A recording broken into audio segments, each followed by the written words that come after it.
Hop, assalomu alaykum qadrli treyderlar. Demak, davom etamiz tillarni analiz qilishda.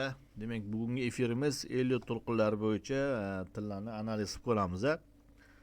Hop, sразу men bir haftalik grafik ko'rsatyapman. Bir haftalik grafikda mana общий kartinani ko'ryapmiz. Hozir tillarda global o'sish qanaqa holatda rivojlanyapti. Demak, global holatda hozir bizda 1-2, 3, 4 5 to'lqinga bozor ketyapti.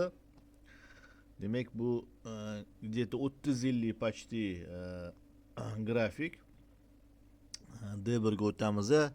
D1 grafikida bizda hozir qanaqa holat bo'lyapti. Demak, D1 grafikida bizda mana bu 5-to'lqin tuganga o'xshaydi taxminim bo'yicha va bozor ABC korreksiyaga pastga ketishi mumkin.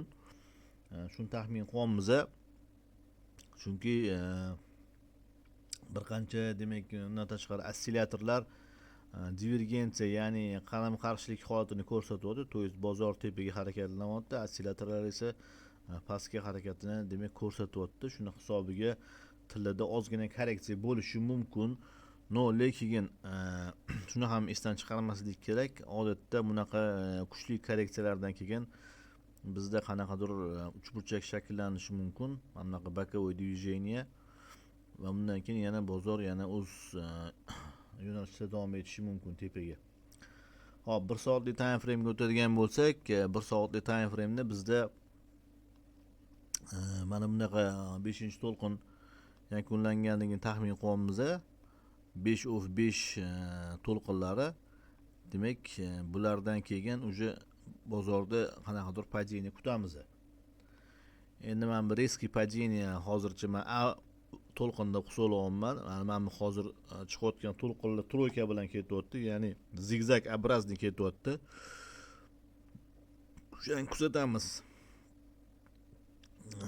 Alternativniy holat qanaqa bo'lishi mumkin agar bozor o'sadigan bo'lsa, unda mana bu holatda ikki xil vaziyat bo'lishi mumkin. To есть уже agar bozor o'sadigan bo'lsa,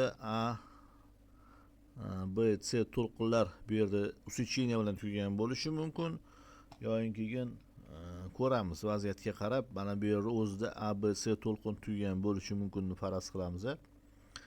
Agar bozor o'sadigan bo'lsa, u holatda уже ABC to'lqinni tugadi deb taxmin qilamiz. Bu endi alternativniy variant, asosiy variant. Bizda hozir ikkita korreksiya kutyapman men.